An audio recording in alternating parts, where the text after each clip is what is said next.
Hoje vai ser uma festa. Muito doce pra você, é o seu aniversário. Eu quero jogar Digimon.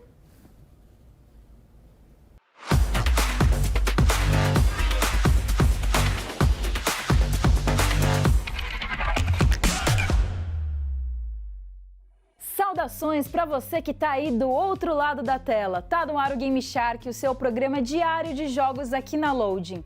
Hoje a gente vai desvendar juntos a história de uma das maiores franquias do mundo do entretenimento. Eu sou a Bruna Penilhas e bem-vindos ao Game Shark dos 25 anos de Pokémon.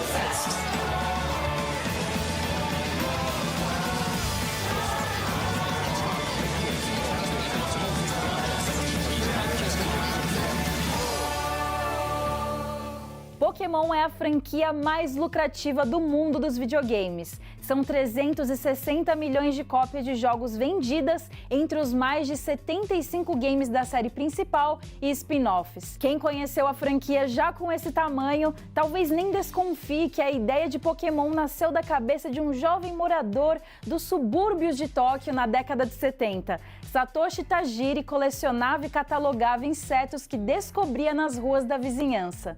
O passatempo se dividia com a outra paixão do jovem, Ultra Seven, o tokusatsu em que o herói capturava monstros em pequenas esferas e os libertava quando alguma outra ameaça surgia. Satoshi cresceu e das duas paixões nasceu uma ideia. Por que não criar um jogo em que monstros podiam ser colecionados e usados em batalhas?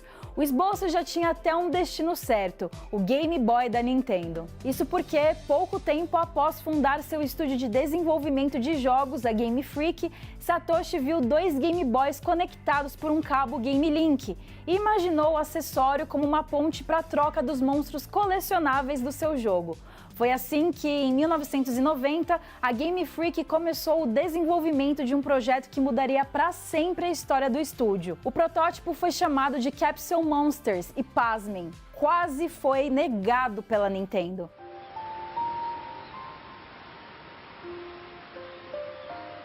Capsule Monsters parecia muito com o Pokémon que a gente conhece hoje, mas a Nintendo rejeitou a ideia mais de uma vez. A situação só não teve um fim trágico graças à intervenção de um amigo pessoal de Tajiri, o designer Shigeru Miyamoto, responsável pelos jogos da franquia Super Mario. A intervenção do pai do Mario foi tão importante que a primeira temporada do anime de Pokémon homenageou o produtor. O rival de Ash, o Gary, no Japão se chama Shigeru. Com a ajuda do amigo, o sinal verde da Nintendo chegou, mas os problemas da Game Freak estavam apenas começando. O desenvolvimento do primeiro Pokémon levou 6 anos, um período longo para a indústria na época. O tempo causou problemas financeiros a Tajiri, que precisou demitir funcionários e trabalhar em horas extras não remuneradas para entregar o jogo. No fim das contas, deu tudo certo. Em 1996, chegava às prateleiras japonesas Pokémon Red Version e Pokémon Green Version para o Game Boy. E aí você me pergunta, Bruna, Green? E o Pokémon Blue que eu jogava no meu Game Boy? Calma, Pokémon Blue Version foi desenvolvido para o mercado ocidental anos depois do lançamento da franquia no Japão. A versão Green foi descontinuada por conta dos gráficos, que foram repaginados para o lançamento do game no ocidente, que marcou a chegada do jogo com o Blastoise na capa. As versões dos primeiros games de Pokémon tinham apenas poucas diferenças no conteúdo, mudando basicamente a localização de espécies encontradas nos matinhos. Em Red, Blue e Green, treinadores na região de Kanto escolhem entre Bulbasauro, Charmander e Squirtle como seu Pokémon inicial. Dependendo da escolha, o seu rival Blue opta por um monstrinho que tem vantagem contra o seu. O restante do time do rival muda de acordo com o seu inicial, geralmente para formar uma equipe equilibrada de tipos diferentes. A premissa dos jogos que estão fazendo 25 anos é a mesma que vemos até hoje na franquia. O jogador controla um personagem em uma perspectiva em terceira pessoa. Ele deve explorar uma região fictícia, descobrindo novas cidades e áreas que revelam Pokémon. Encontrar um treinador ou um monstro selvagem resulta em uma batalha por turnos.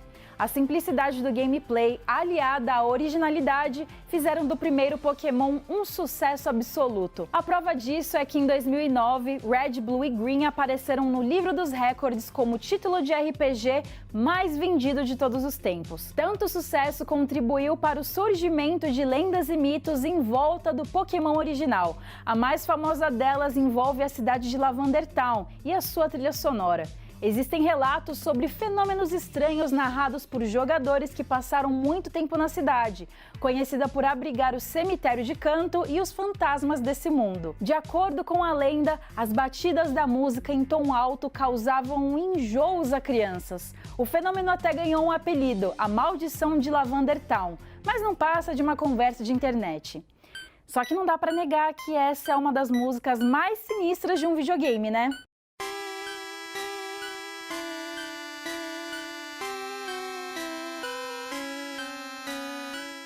A primeira geração de Pokémon demorou 6 anos para ficar pronta, mas nem esse tempo todo foi o suficiente para livrar o jogo de bugs.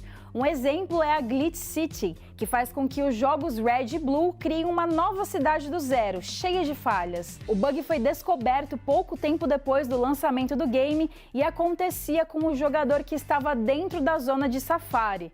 Uma sequência de ações no local, que incluía reiniciar o game e dar 500 passos, fazia com que o cartucho entendesse que o jogador ainda estava no safari, mesmo depois de deixar a zona. A confusão confundia o código do jogo, que passava a misturar prédios e outros elementos dos cenários em um grande bug visual. Para sair da cidade distorcida, era necessário usar os movimentos voar ou teleportar. Mas agora o bug mais famoso de Pokémon até hoje é o do misterioso Missing-No. Missing-No é um Pokémon gerado por um erro do cartucho da primeira geração, que não consegue ler os dados de um Pokémon existente na hora da batalha. E para passar pelo problema, cria um monstro deformado em formato de L e cheio de falhas visuais. Por não existir na programação do jogo, a criatura ficou conhecida como Missing Number, ou a abreviação Missing-No.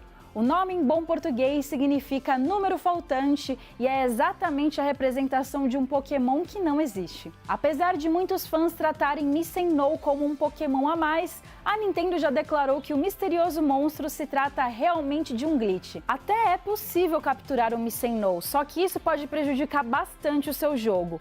O bug causa alguns estragos, como falhas gráficas em todo o game, a galeria do Hall da Fama pode ser apagada acidentalmente e pode até ser que todo o seu progresso seja perdido. E isso a gente não quer nem a pau. Missing-No pode ser encontrado no mar a leste de Cinnabar, após o jogador falar com um velho de Viridian que te ensinará a capturar o Pokémon.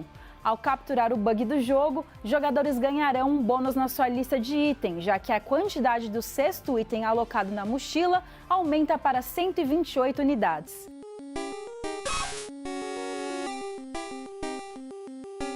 O tamanho do sucesso do Pokémon original, além da estreia do anime, fez a Game Freak trabalhar em uma versão definitiva para a história de Kanto. Pokémon Yellow foi lançado em 1998 no Japão para o Game Boy Color, adicionando mais conteúdo à sua aventura, cores e inspiração na primeira temporada da animação que estreava na televisão. A principal diferença de Yellow está logo no começo. O Professor Carvalho quer te oferecer um Eevee como inicial. No entanto, seu rival é mais rápido e leva o Pokémon com ele. Sobra para você um recém-capturado Pikachu, o mascote que aparece na capa de Yellow. Seu Pikachu te acompanha do lado de fora da Pokébola e esboça reações com a interação do jogador. Ele não pode ser evoluído para Raichu, assim como o melhor amigo de Ash no anime. E como outro easter egg da animação, Jessie e James da equipe Rocket foram adicionados ao jogo, o que é bem legal. Em batalha, a equipe Rocket usa os velhos conhecidos Ekans, Koffing e Meow. Uma curiosidade é que Koffing é o nome do Pokémon do James em inglês. No Japão, o monstro e sua evolução, o Weezing, são conhecidos como NY e LA, respectivamente.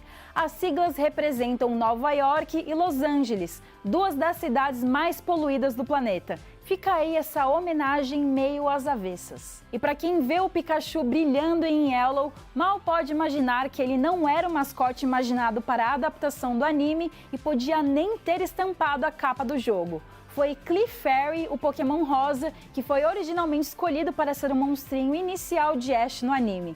De última hora, o rato elétrico amarelo pegou a vaga e passou a estampar a franquia Pokémon, até hoje por ser considerado o mais popular entre os fãs na época. No mangá de Pokémon, Clefairy tem a habilidade de falar a língua dos humanos, o que seria um contraponto legal para o Meow da equipe Rocket.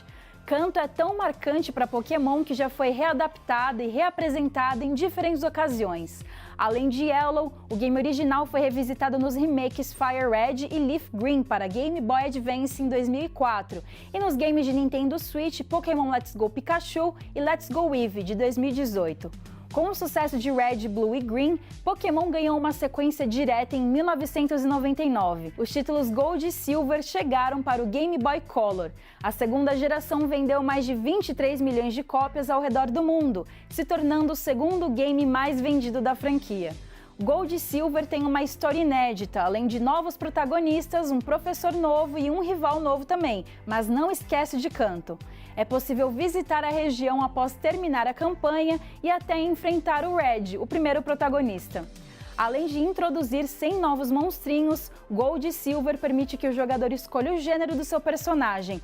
A novidade mais legal, no entanto, foi a inclusão de uma mecânica que fazia o tempo passar do dia para a noite. O sistema influenciava a aparição de alguns Pokémons nos matinhos. Hoje chega a ser engraçado, mas Pokémon Gold e Silver foi projetado para ser o fim da série. O presidente da The Pokémon Company revelou em 2010 que a empresa não planejava desenvolver mais games da franquia. Eles achavam que a indústria de games iria seguir um novo caminho no começo do século XXI.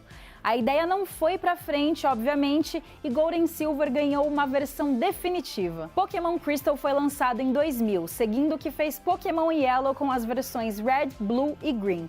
Em 2002, o Game Boy Advance trouxe cores aos jogos portáteis da Nintendo. Para aproveitar a novidade, a Game Freak lançou a terceira geração dos seus jogos com Pokémon Ruby e Sapphire. Foram 16 milhões de cópias distribuídas no mundo, sendo o título mais vendido da história do console. Ruby and Sapphire manteve boa parte do gameplay base, adicionando as batalhas em duplas com até 4 monstrinhos em campo ao mesmo tempo. A versão definitiva do jogo, mais completa e com Rayquaza na capa, se chama Emerald e foi lançada em 2004. 4 anos depois, foi a vez do Nintendo DS receber um jogo da série principal de Pokémon. Diamond and Pearl foi lançado em 2006, vendendo mais de 17 milhões de unidades e garantindo ao jogo o top 3 de mais vendidos da franquia. O jogo adicionou mecânicas novas, como o relógio Pocket e recursos Wi-Fi. Ainda para o Nintendo DS, Pokémon Black and White introduziu a 5ª geração de monstrinhos. O título vendeu mais de 15 milhões de cópias, se tornando um sucesso de crítica pela sua ambientação. A região do game, o Nova, contava com longas caminhadas em cavernas, praias, florestas e grandes centros urbanos com pontes e arranha-céus. O game ainda foi o responsável pela inclusão de animações dos Pokémon durante as batalhas. A região e toda a história que envolve o Nova deu tão certo que a Pokémon Company lançou uma sequência seriada para a geração. Isso mesmo, raridade. O Nova ganhou mais uma história em Black and White 2, game que se passa anos após os eventos da primeira aventura. Com a chegada do Nintendo 3DS, Pokémon X e Y estrearam um visual totalmente novo, utilizando a tecnologia do console portátil. O game lançado em 2013 introduziu poucos Pokémon novos, apenas 72, mas deu um salto gráfico importante para a série, agora renderizada totalmente em 3D. O game vendeu um pouco mais de 16 milhões de cópias e também marcou a estreia dos Pokémon do tipo Fada e da Mega Evolução, que reimaginou uma nova forma poderosa para muitos monstros de Kanto e outras gerações. No fim da vida do 3DS, em 2016, Pokémon ganhou a sequência Sun and Moon em Alola, uma região baseada no Havaí. O game vendeu 16 milhões de cópias, adicionando a 7ª geração de monstrinhos com 81 novas opções. Entre os inéditos estavam as formas de Alola, versões alternativas dos monstros de canto. Além disso, Sun and Moon apresentou Pokémon de outras dimensões, as Ultra Beasts e os Z-Moves.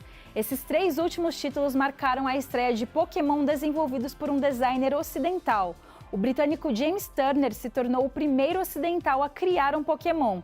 Ele criou 7 monstros para os jogos Pokémon Black and White, 2 para o Pokémon X e Y e mais outros 2 para Sun and Moon. Além da adorável linha evolutiva de Vanillite, Turner tem criações mais sinistras como a Vullaby, o Trevenant, o Buzzwole e a Ultra Beast Guzzlord. No Switch chegou a hora da 8ª geração de Pokémon com Sword and Shield, lançado em 2019. A região do game, Galar, é baseada em uma Inglaterra pós-revolução industrial e apresentou à franquia uma área aberta chamada Wild Area, em que o jogador poderia controlar uma câmera em um gameplay de livre exploração. Em 2020, Sword and Shield ganhou 2 expansões, Isle of Armor e Crown Tundra, com novos Pokémon, mais formas Galar lendárias e conteúdo de história para o game.